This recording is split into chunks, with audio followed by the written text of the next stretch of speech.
Avodah Zarah Daf Samech Dalet. Premier sujet. La Gemara demande quel est le din dans le cas où un goy a employé un juif pour casser des tonneaux de Yain Esser et pour les perdre, pour jeter et perdre ce vin-là. Est-ce que l'employé qui est intéressé à ce que le vin tienne encore quelques minutes de manière à avoir du travail et à recevoir son salaire, donc a priori il est intéressé à ce que le YNSR existe et on devrait lui interdire, est-ce que quand même on lui permet de s'occuper de ce travail-là?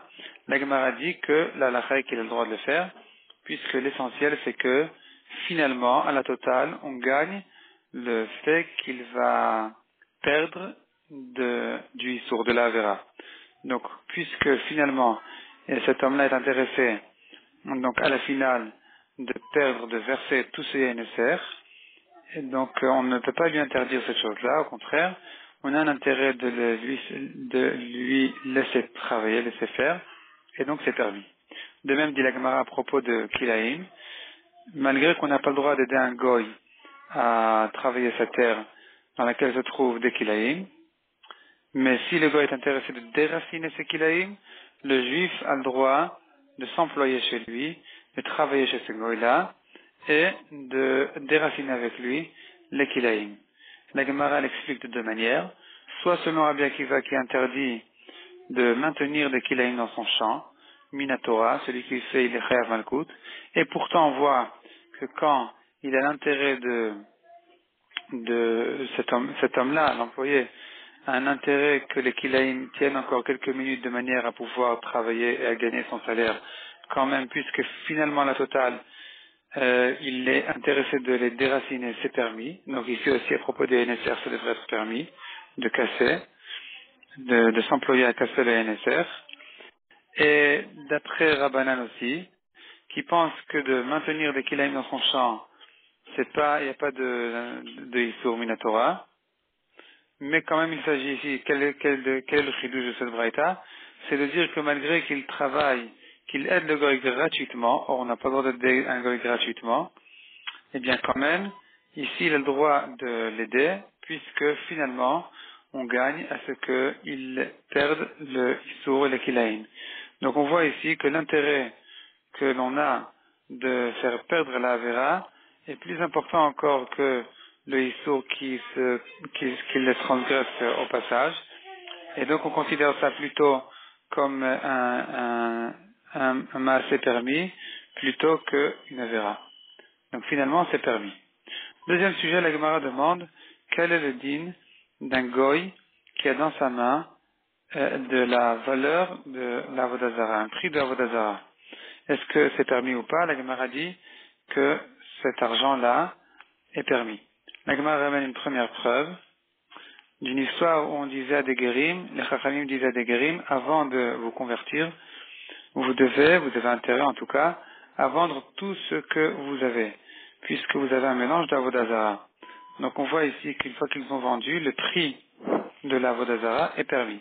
La Gemara repousse en disant que ces goïms-là, avant de se convertir, évidemment qu'ils ont l'intention d'annuler toute leur Avodah Zarah.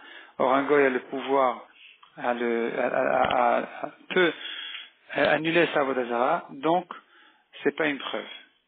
Deuxième preuve, dit la Gemara, celui qui a prêté de l'argent à un goï, et que le goï a vendu sa Avodah Zarah pour lui donner le prix de la Avodah Zarah en tant que remboursement de sa dette, de même, pour YNSR, il lui a donné la valeur de son YNSR, le juif a le droit de s'en servir, de se faire rembourser sa dette de cette manière-là. Donc ici on voit que la valeur de l'Avodah Zarah dans la main d'un goy est permise. Tandis que, continue la braïta en disant, si le goy a dit au juif, attends que je vende ma Avodah Zarah à mon YNSR, ici, par contre, le juif n'a pas le droit de se servir de ça en tant que remboursement, puisqu'il a un intérêt à ce que l'Avodah Zarah et le YNSR existent encore jusqu'à la vente du goy. Donc, puisqu'il a cet intérêt-là, c'est considéré comme un profit de l'Avodah Zarah et du YNSR, et donc il n'a pas le droit de se faire rembourser sa dette de telle manière. La Gemara précise que, à propos de l'héritage d'un guerre, un guerre qui hérite son père Goy et avec son frère Goy, un guerre qui hérite avec son frère Goy, leur père Goy. Ici, ils ont le droit, le guerre a le droit de dire à son frère Goy, prends-toi la Vodazara et moi le reste. Prends-toi le Yain Eser et moi je prends le reste des biens de mon père.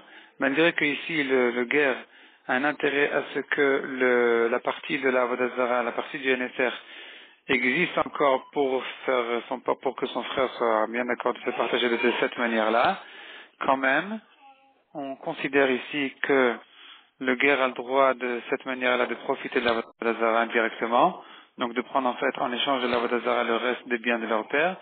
C'est une takana spéciale Midirabanan, de manière à ce que le guerre, en voyant qu'on lui interdit de profiter tout profit de la Vodazara, même de telle manière, il risque de redevenir Goy. Il risque d'abandonner toute la Torah pour ne pas perdre son argent, son héritage. C'est pour ça que les Chachamim ont fait une coula spéciale de considérer ici qu'il a le droit de se partager avec le Goy, de lui donner, de donner à son frère Goy, donc le Issour, la Vodazara, le NSR, et de récupérer le reste. Troisième sujet du DAF, un Ger Toshav. Un Ger Toshav, c'est un Goy qui garde soit les trois avis dans la Gemara, soit qui fait attention à ne pas faire caprice sur lui de ne pas faire Vodazara, soit les 7 mitzvot des Goïm, soit toutes les mitzvot, sauf de manger les nevelot. Ce Ger Toshav là, donc, il reçoit des nevelot à manger, les autres mitzvot, il les accomplit. Donc, la Gemara demande, un Ger Toshav, est-ce qu'il peut annuler une avodazara comme un goy, ou il ne peut pas l'annuler comme un juif? La Gemara dit que la halacha est que le Ger Toshav, puisqu'il n'est pas au d'Avodazara, il ne peut pas donc annuler une Avodazara. Il ressemble à un juif à propos de ces halachot-là, et donc il ne peut pas annuler le issour d'une idole. La Gemara pose deux questions. Première question, d'une braïta, on voit que aussi bien celui qui fait la Avodazara que celui qui ne fait pas la Avodazara, un goy, peut annuler. La Gemara explique qu'il s'agit aussi bien s'il fait cette Avodazara précise ou bien un goy qui fait une autre Avodazara, a de toutes les manières la possibilité d'annuler n'importe quelle Avodazara qui existe. Deuxième question, d'une autre braïta, on voit que le Ger Toshav a un din de goy. Donc, en quoi il a un din de goy si ce n'est que il a le pouvoir d'annuler la Avodazara? La Gemara repousse en disant non, il ne peut pas annuler la Avodazara. Il a un din de goy, aucun rapport avec les ilchot Avodazara.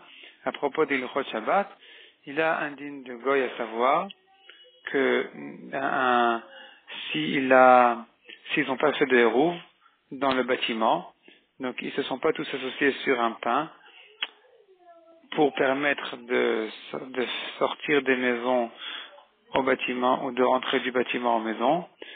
Donc ici, qu'est-ce qu'on fait d'habitude? Un juif, ici il y a une différence entre le juif et le goy, c'est que le juif peut se suffire d'annuler son reshoot. Son reshoot, il annule, il dit à ses voisins, j'annule mon reshoot, donc c'est comme si je ne suis pas là, et puisque tout le monde annule leur reshoot, ou au moins celui qui a oublié de s'associer sur le pain du hérouv, il n'interdit plus donc de porter dans le bâtiment. Un goy ne peut pas se suffire d'annuler son reshoot. Le goy, la halakha dit qu'il faut louer du goy son appartement. Et c'est pour ça que la Braïta dit ici que le Ger Toshav a un din de goy, à savoir qu'il ne peut pas annuler son reshoot, mais il faut vraiment louer son appartement. Ensuite, la Braïta rentre un peu dans les détails, comme on l'a vu, qui est considéré comme Ger Toshav et quel est le din